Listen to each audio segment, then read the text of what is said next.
Assalamualaikum warahmatullahi wabarakatuh. Kembali lagi pada video pembelajaran biologi, masih tentang materi sistem saraf, yaitu tentang sistem saraf tepi atau saraf perifer tepi. Nah, sistem saraf perifer merupakan sistem saraf yang menghubungkan antara sistem saraf pusat dengan organ-organ efektor atau organ-organ reseptor, penerima rangsang atau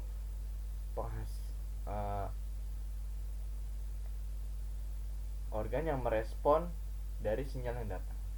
Jadi dia yang menghubungkan ya antara otak dengan tangan, misalkan otak dengan sistem pencernaan. Nah, sistem saraf tepi atau sistem saraf perifer merupakan sistem saraf yang ada di luar otak dan sumsum tulang belakang, tapi biasa letaknya dekat-dekat situ. Dibagi menjadi dua, saraf kranial dan saraf spinal. Nah, saraf kranial ini ada beberapa bagian, malah banyak. Pertama ada olfaktori, bagian nomor 1, terus ada optik, bagian nomor 2, lalu ada okulomotor, bagian ketiga. Jadi ngurut dari paling depan ke paling belakang. Okulomotor 3, keempat ini troklear yang kuning. Lalu ada trigemina seperti namanya, ada 3 cabang. Kemudian ada abducens di nomor 6. Di nomor 7 ada facial atau buka. Lalu nomor 8 ada vestibulococlear, ini yang pink. Nomor 9 ada glossopharyngeal. Di nomor 10 nih ada vagus. Nomor 11 ada aksesori, dan nomor 12 ada hipoglossal. Kalau di spinal, saraf spinal ini ada banyak berdasarkan jumlah ruas si tulang sarafnya. Ada dari misalkan di kumpulan tulang leher atau cervical. Nah, ini dinamakan berdasarkan letak di tulang mananya saraf spinalnya. Misalkan C1, C itu dari kata cervical atau tulang leher. Cervical C1 sampai C8, berarti jumlah tulang leher ada 8. Lalu ada thoracic spinal, ini berada di tulang punggung. Ada dari T1 sampai T12, ada 12. Lalu ada lumbar dari L1 sampai 5.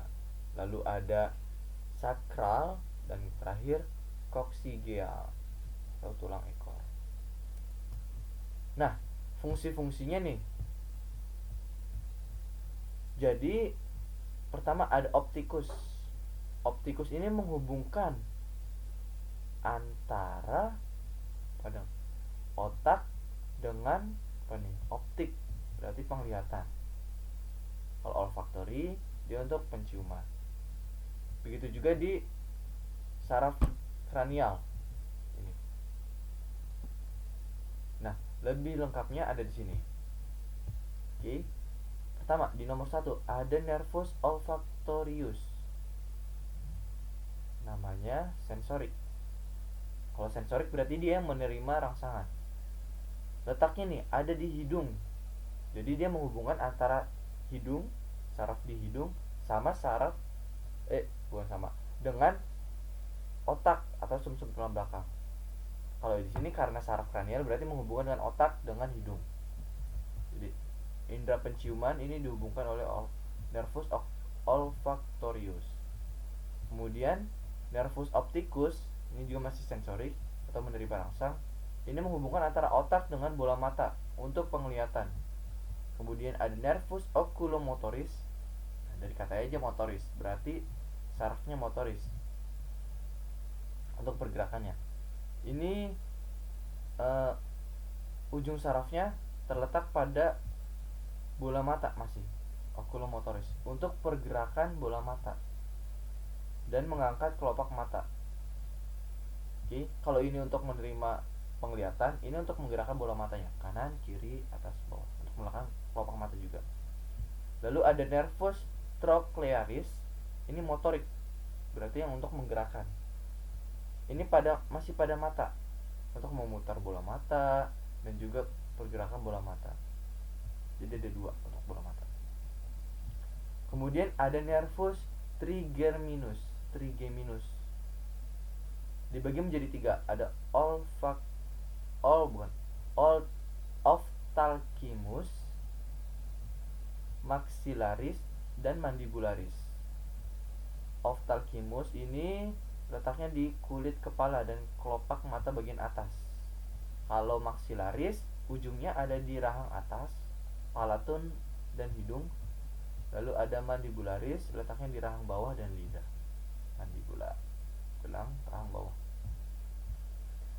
Kalau ophthalmius ini motorik dan sensorik.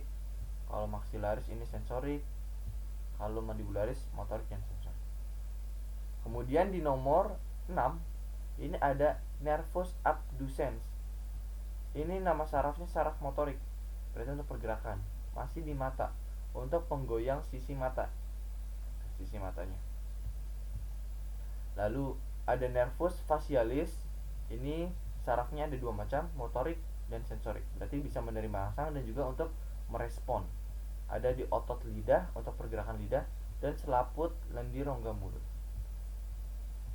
Ada kemudian nervus auditorius, ini bersifat atau sarafnya sensorik, berarti untuk menerima rasa. Ujungnya ada di telinga, fungsinya untuk rangsangan pendengaran. Lalu ada nervus glossopharyngeus, ini tipe sarafnya sensorik dan motorik. Ujung sarafnya ada di faring, tonsil, dan lidah untuk merasakan cita rasa, bersama tadi di nervus facialis. Kemudian ada nervus vagus, sifat sarafnya atau tipe sel sarafnya sensorik dan motorik. Ujung sarafnya ada di jantung, lambung, usus halus, dan laring. Vagus. Kemudian nervus accessorius, ini sel sarafnya berupa sel saraf motorik. Ujung sarafnya ada di leher dan otot leher, berarti untuk pergerakan leher. Lalu yang terakhir nomor 12 ada nervus hypoglossus, sel sarafnya motorik, untuk ujung sarafnya ada di lidah, cita rasa, dan otot lidah. Kalau di saraf spinal, karena tadi jumlahnya banyak, ternyata kerjanya itu berbeda-beda. Misalkan di 8 pasang di cervicus, ini untuk mengatur kulit kepala, leher, dan otot tangan. Bukan untuk mengatur ujung sarafnya. Lalu di 12 pasang di tulang punggung, ini ada ujung-ujung di organ-organ dalam, misalkan jantung, paru-paru, lambung, hati. Nah, kemudian di 5 pasang lumbar atau pinggang, di otot, bukan otot tulang pinggang, ini ada ujungnya di paha. 5 pasang di sakral atau kelangkang, ini ujungnya di otot betis, kaki, dan jari kaki. Dan terakhir 1 pasang di koksigial, ujung sarafnya sekitar tulang ekor, nggak jauh. Kenapa disebut ini pasang? Karena kita lihat nih gambarnya. Nah, ini di masing-masing ruas ada 2 cabang, makanya disebut pasangan. Oke, sekian dari video pembelajaran kali ini. Untuk video selanjutnya akan dijelaskan tentang cara kerja saraf aferen dan eferen. Oke, seperti biasa, jika ada yang ingin bertanya silahkan berkomentar, dan jangan lupa subscribe, like, dan share. Oke, kurang lebih mohon maaf. Assalamualaikum warahmatullahi wabarakatuh.